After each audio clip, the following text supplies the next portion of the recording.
Sir ಈಗ ಎರಡು by election ಅಲ್ಲಿ ಮುನ್ನಡೆ ಸಾಧಿಸಿದೆ ಸರ್ ಕಾಂಗ್ರೆಸ್. ನಾವು ಎಕ್ಸ್ಪೆಕ್ಟೆಡ್ ಮಾಡಿದ್ದು ಸ್ವಲ್ಪ ದಾವಣಗೆರೆಯಲ್ಲಿ ನಮ್ಮ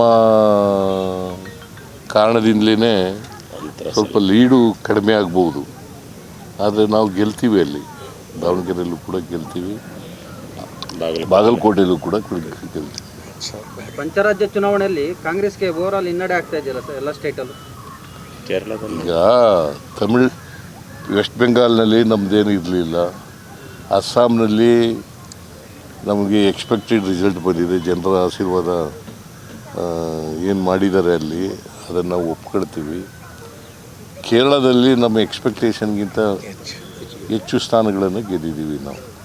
ನಾವು ಸುಮಾರು 76ರಿಂದ 80 ಗೆಲ್ತೀವಿ ಅಂತ ಹೇಳಿದ್ದು, ಈಗ 95ರವರೆಗೂ ಕೂಡ ಗೆದ್ದಿದ್ದೀವಿ, ಮುನ್ನಡೆ ಸಾಧಿಸಿದ್ದೀವಿ.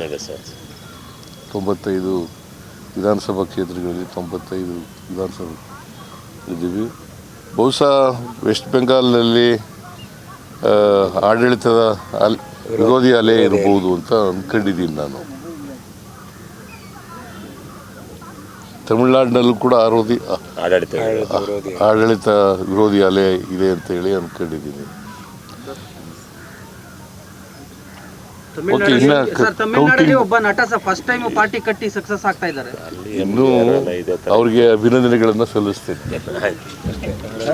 If you like this video ಬೇಗ ಲೈಕ್ ಮಾಡಿ, ಕಾಮೆಂಟ್ ಮಾಡಿ, ಶೇರ್ ಮಾಡಿ ಹಾಗೂ ಯೋಯೋ ಟಿವಿ ಕನ್ನಡವನ್ನು ಸಬ್ಸ್ಕ್ರೈಬ್ ಮಾಡಿ.